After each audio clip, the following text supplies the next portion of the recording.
ഞാനിപ്പോൾ ഉള്ളത് പുറക്കാട് പഞ്ചായത്ത് 4-ാം വാർഡിലാണ്. പക്ഷേ ഇവിടെ ഒരു അണലിയുടെ കേസ് റിപ്പോർട്ട് ചെയ്തിട്ടാണ് ഇങ്ങോട്ട് വന്നത്. അണലി കയറിയിരിക്കുന്നത് ഇവിടെ ക്ലീനിങ്ങിനിടയ്ക്കാണ് അവർ കണ്ടത്. പക്ഷേ ഇച്ചിരി കാട് പിടിച്ച പ്രദേശമാണ്. ഇപ്പോൾ അണലി പാമ്പുകളുടെ വിഷപ്പാമ്പുകളുടെ ഒരു ഇണചേരൽ കാലഘട്ടമായതുകൊണ്ട് ചിലപ്പം മിക്ക സ്ഥലങ്ങളിലും പാമ്പുകളെ കാണുന്നുണ്ട്. അപ്പോൾ പാമ്പുകളെ കാണുമ്പോൾ നമ്മൾ പ്രധാനമായും ശ്രദ്ധിക്കേണ്ടത് ഇത്തരം കാട് പിടിച്ച സ്ഥലങ്ങളിൽ നമ്മൾ ചെന്ന് കയറുമ്പോൾ അവിടെ ഒരു പാമ്പിന് സാധ്യതയുണ്ട് എന്ന് കരുതി തന്നെ നമ്മൾ കയറണം. അപ്പോൾ എനിക്ക് കിട്ടുമെന്നൊന്നും ഉറപ്പില്ല, എങ്കിലും ഞാനൊന്ന് ട്രൈ ചെയ്ത് നോക്കട്ടെ. വീട്ടിൽ കുഞ്ഞുങ്ങളൊക്കെ ഉള്ള വീടാണ്, എങ്കിലും ഒന്ന് തപ്പി നോക്കാം എന്നുള്ളതേ നമുക്ക് ചെയ്യാൻ പറ്റൂ. ഈ കിടക്കുന്ന പുല്ലിനടിയിലോട്ട് കയറിയെന്നാണ് അവർ പറയുന്നത്.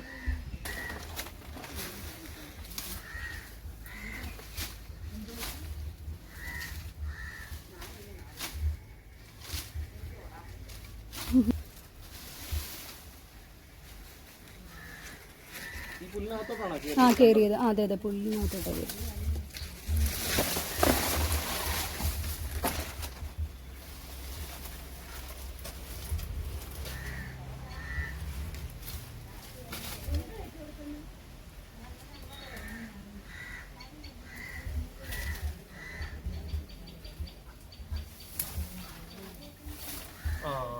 ഉണ്ടോ? ഒത്തിരി വലിപ്പമില്ല. ഇങ്ങോട്ട് അഴിഞ്ഞു വന്നാൽ ഞാൻ ക്യാമറ ഇട്ടിട്ട് ഓടും. ഇതാ വന്നു, ദേ വന്നു, ദേ വന്നു, ദേ വന്നു.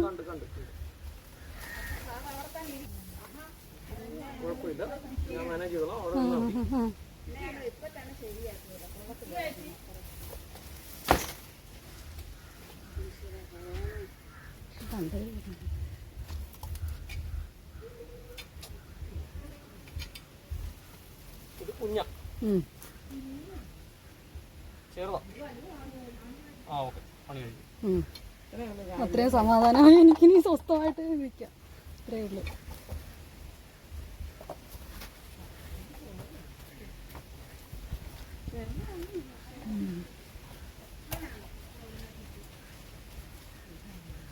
ഇനിയും കാണുമല്ലോ ഇതിന്റെയൊക്കെ. അല്ല, ഇപ്പൊ ഇതിന്റെ ഈ ഇണചേരൽ കാലഘട്ടമാണ്. അപ്പോ ചിലപ്പോ ഒരിടത്ത് കണ്ട ഒരു സ്ഥലത്ത് തന്നെ ഒന്നും അതിൽ കൂടുതൽ പാമ്പുകളെ കാണാൻ സാധ്യതയുണ്ട്. അപ്പോൾ നമ്മൾ പ്രധാനമായിട്ട് ശ്രദ്ധിക്കേണ്ടത് ഇത്തരം കാട് പിടിച്ച പ്രദേശങ്ങളിൽ നമ്മൾ കയറി കൈകാര്യം ചെയ്യുമ്പോൾ ഇവിടെ ഒരു പാമ്പിന് സാധ്യതയുണ്ട് എന്ന് കരുതി തന്നെ നമ്മൾ കയറണം. പിന്നെ ഉള്ള പ്രശ്നം വെച്ചാൽ ഇതേപോലെ നിങ്ങൾ പണിക്ക് കയറുമ്പോൾ ഇതേപോലെ ഒരു ഷൂ ഉപയോഗിക്കുക. അപ്പോൾ അത് ഉപയോഗിക്കുമ്പോൾ ഗുണം ആ പുല്ലിനകത്തോട്ട് നമ്മൾ കയറുമ്പോൾ ഒരു അപകടം നമുക്ക് ഒഴിവാക്കാൻ കഴിയും. ചൂട് നേരെ ഇങ്ങോട്ടാക്കി. അപ്പോൾ നമ്മളിപ്പോൾ റെസ്ക്യൂ പൂർത്തിയാക്കിയിട്ടുണ്ട്. ഒരു ചെറിയ അണലിയായിരുന്നു. പക്ഷേ സാധാരണഗതിക്ക് അണലി ആയതുകൊണ്ടാണ് അത് കയറിയ സ്ഥലത്ത് തന്നെ ഇരിക്കാനുള്ള സാധ്യതയുള്ളത്. പക്ഷേ മൂർഖനായിരുന്നെങ്കിൽ ആ സ്ഥലത്ത് ഉണ്ടാവില്ല. കാരണം അതിൽ നിന്ന് എസ്കേപ്പായി പോകാനേ ശ്രദ്ധിക്കത്തുള്ളൂ. പക്ഷേ അണലി അതല്ല. അണലി ഒരിടത്ത് ഒളിഞ്ഞിരിക്കാൻ ശ്രമിക്കുന്ന ഒരു പാമ്പ് കൂടിയാണ്. അതുകൊണ്ട് തന്നെ നമ്മൾ കണ്ടാൽ ചിലപ്പോൾ അവിടെ തന്നെ കാണാനുള്ള സാധ്യത വളരെ കൂടുതലാണ്. കേരള വനം വന്യജീവി വകുപ്പിൻ്റെ സർപ്പ എന്ന് പറയുന്ന സ്നേക്ക് റെസ്ക്യൂ വോളണ്ടറി സർവീസിലുള്ള ഒരു അംഗമാണ് ഞാൻ ആലപ്പുഴ ജില്ലയുടെ ഫെസിലിറ്റേറ്റർ കൂടിയാണ്. അപ്പോൾ നമുക്ക് ചെയ്യാൻ പറ്റുന്നത് ഫോണിൽ, ആൻഡ്രോയിഡ് ഫോണിലും iOS-ലും സർപ്പ എന്ന് പറഞ്ഞ ആപ്ലിക്കേഷൻ ഇൻസ്റ്റാൾ ചെയ്യാം. ഇൻസ്റ്റാൾ ചെയ്ത് കഴിഞ്ഞാൽ നിങ്ങളുടെ വീടിലോ വീടിനടുത്തോ വിഷപ്പാമ്പുകളെ അപകടകരമായ രീതിയിൽ കണ്ടാൽ, വിഷപ്പാമ്പുകളെ, അപ്പം പെരുമ്പാമ്പുകളെയോ ആവാം, അപകടകരമായ രീതിയിൽ കണ്ടാൽ, നിങ്ങളുടെ പെരയ്ക്കകത്തോ കണ്ടാൽ സർപ്പ ആപ്ലിക്കേഷൻ ത്രൂ നിങ്ങൾക്ക് ഒരു റിക്വസ്റ്റ് വെക്കാവുന്നതാണ് റെസ്ക്യൂവിന് വേണ്ടിയിട്ട്. ഞങ്ങളുടെ ഫോൺ നമ്പർ ഇല്ലെങ്കിൽ കൂടിയും നിങ്ങൾക്ക് ആ സർപ്പ ആപ്ലിക്കേഷൻ വഴി തന്നെ നിങ്ങൾക്ക് റിക്വസ്റ്റ് വെക്കാവുന്നതാണ്. അപ്പോൾ എല്ലാവരും, പൊതുജനങ്ങളെല്ലാവരും ഈ ഫോണിൽ ഈ സർപ്പ എന്ന ആപ്ലിക്കേഷൻ ഉപയോഗിക്കുക, ഇൻസ്റ്റാൾ ചെയ്യുക. നിങ്ങൾക്ക് ഇത്തരത്തിലുള്ള സേവനം, ഇത് ഫ്രീ സർവീസാണ്.